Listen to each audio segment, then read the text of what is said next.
I'm just trying to work out. So you could be the person who looks after Bristol. So that's how you might divide the sales. You might divide that. And the salespeople might buy the coins from the people who've had them made. Well, they just don't. And then the people who are having them made, they could be a cost centre because they are, let's say they're designing it and then getting them stamped. Well, say it's all in one little so they could be cell. a profit centre. Say it's all in one little cell, and you don't necessarily differentiate between sales, design, and production. Yeah. But you are doing sales, design, production in that for Bristol. Everything that happens in Bristol goes through that little cell.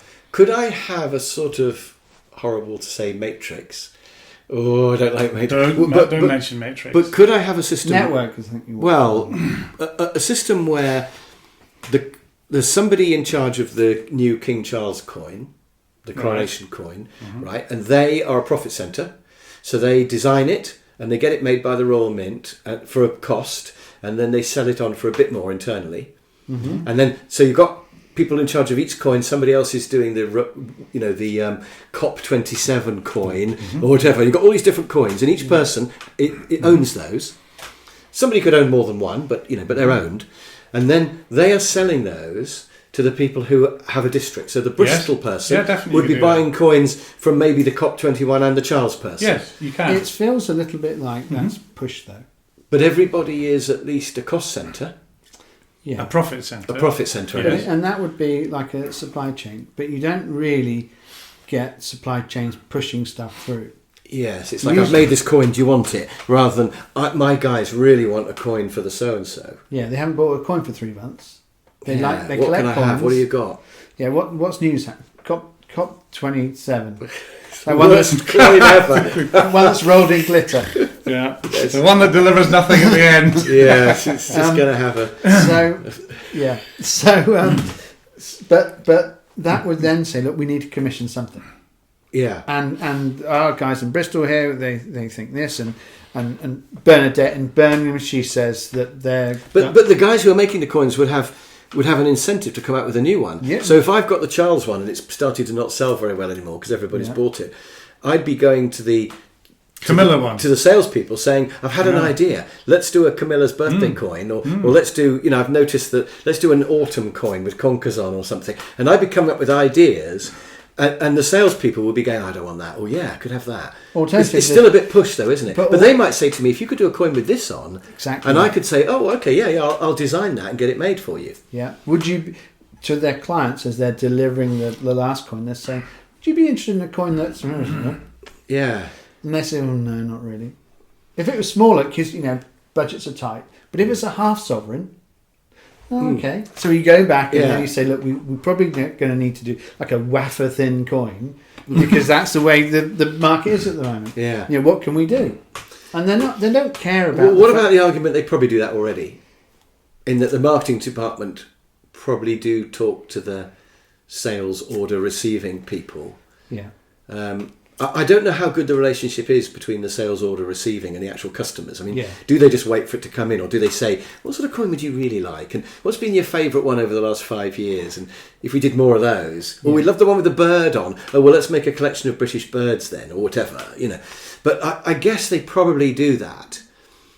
So I'm wondering whether fractal working would be any better than departments. I mean, certainly you get the benefit of knowing about costs and profit for each coin and for each region. You get that. The issue you'd have is in a function divided business is just maximising the productivity of each department all the time. Yes. Yeah, because there's times when the sales department are quiet. Like January, I can't imagine they'd be very busy if everybody spent money on coins. And the designers do nothing in between the funeral and the coronation. That's really, right. Perhaps. So it's for me, it's kind of a broken model. Doesn't seem to me to get the best out of anybody. Valentine's coin. Yeah. Easter coin. So do you think then, to smooth out the work, we should have the designers do something else in between designing? Yes, I do. Yeah. So they should do a bit of the selling, or I think they should, putting in envelopes. But why don't they go and see customers? They might get a whole lot of ideas that they could do. I just can't see how design can sit in isolation. I think a coin roadshow where you went to Bristol and said, come and see us, we're going to be selling coins for 10% off today. Don't even have to do that. Or we've got some unusual ones. Or even just come and tell us what you think. That's right. Compare They'd be more than collections. happy to do that. Now, we talked earlier about the fact that, you've been to see them and very high security. So what happens then with your coin collector? Don't they get into the same problem at some point? They've got a collection that presents a security vulnerability. Probably they just hope nobody knows about it and probably hide it. You know, like I've got mine in this book here.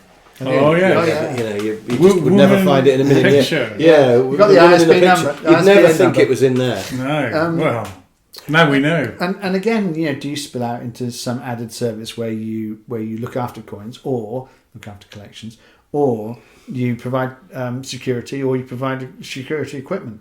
Yeah, so you can supply safes.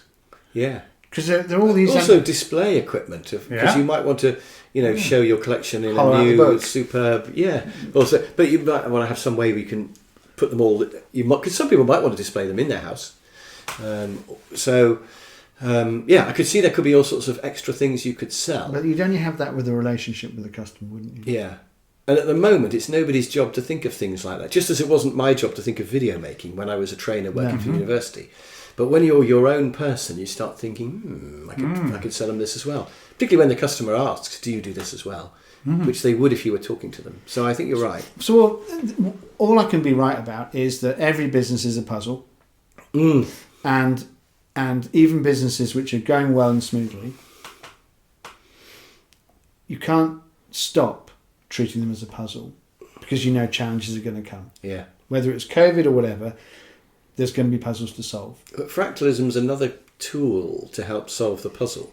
Because this idea of dividing things down is really interesting. The thing about it almost always gives you ideas, doesn't it? It does. And the thing about Fractal is that it engages the brains of each person. That's the key. Yeah. So rather than us having to solve it. Yeah. So there's no senior management who then says we solve all the puzzles. No, I'm still in the mindset of solving the puzzle myself. So like you're the one who can come along and solve the puzzle. Senior puzzle solver. Whereas we're more likely to have people tell us how they've solved a problem. Yeah.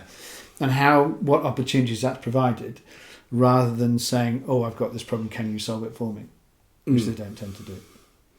So, how would we structure the coin place, or anywhere that's got direct marketing, really, if they were going to be maximum incentivized to solve the puzzle, to come up with more things they can sell the customer in a more efficient way? How would you? It's all about engaging the people in there rather than simply being a family. It becomes more like a... And you would definitely get the design, the purchasing and the selling all in the same person, if you could. I don't rather know, than an internal market. I don't know about the coin design. I assume that's a very specialised job. Yeah, it probably is. Now, if that's the case, then really you just want to make sure that as a service, you're maximising the benefit from them. But who decides whether it's going to have a butterfly on it or King Charles? And that probably shouldn't be the person who actually does the design. That should probably be somebody who's really close to the customer. So can you make me some ones with butterflies on? Because I could sell them. Yeah, because that's going to be the salespeople that are going to the designers and commissioning them to do some work. So they say, look, I'll pay you 20 grand, but I want one with bird's nests on it. I need to find out more about them. Each of these conversations, because I'm realising I don't know these businesses well enough, because I actually think I came into this conversation thinking that they don't have salespeople, that the orders just come in. And you're saying, well, why not talk to the customer? And I'm thinking, well, I don't know if they do or not. But it's becoming obvious that really that would be a great idea if they don't already do it. Especially the top 20 people, 20% yeah, exactly. People. Why would you not talk to them? What happens if there's a technology out there which would allow you to customise the coin design? Or the surrounding things it comes in for 21st birthday coin. Ooh. Chris Croft. Yeah. 21st birthday. A coin with a picture of me on. Yeah. Yes, now King Chris. Can I have a crown as well? Yeah. I really want that. Yes. But a proper gold coin that's been minted, not just... Yeah. For you. For my birthday. Just like that thing in the wall you've got. But seriously, it would make a really good birthday present. Absolutely, it would. But not only that, 21st birthday. My granddaughter's 2-year-old. Yeah. Or your first birthday. Or your 21st birthday. Your 21st birthday, you get a coin, which is stamped with your name on it, with your image on it, and that gets given to you, and it costs 250 quid. And you say, well, I'd do it. I'd buy that. 250 quid. Idea. I'm going to sell that idea to them. And its mnemonic value. Numismatic value. Mnemonic value. Would be massively more than the gold that's in there. Well, it is to you. But to them, it may be just a gold value. But at least it's something tangible you're giving them, not like Yeah, would it be worth the hassle? But if it could be automated in some way, and you could just upload a picture and press go. Well, who'd you say it is? Wouldn't it? What happens if the guy says, "Yeah, I'll pay $2,000 for that"? Yeah, perhaps they would. But perhaps they would. You don't know. Well, the gold is so expensive that the Yeah. tailoring on top, you could charge quite a lot, and it would be lost in the noise of the cost of the gold. Absolutely. So they may say, You know, maybe another £100 or something. 200, 300, 1,000. It doesn't matter. They don't care. Interesting. I like it. Okay, that's enough of that, I think. Because time's getting on, but that's so great. So, but it's not a point of there being an answer that we can come up with.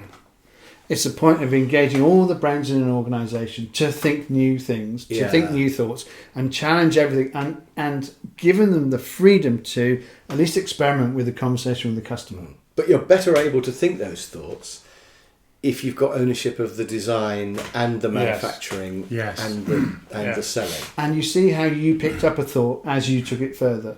Mm.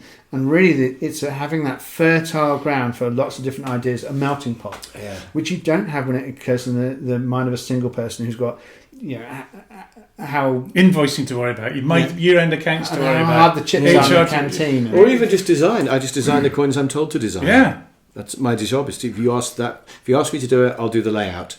I just do layout, really. I don't think of what's going to go on there. I just lay it out, and that's what happens when you get really specialised. Mm.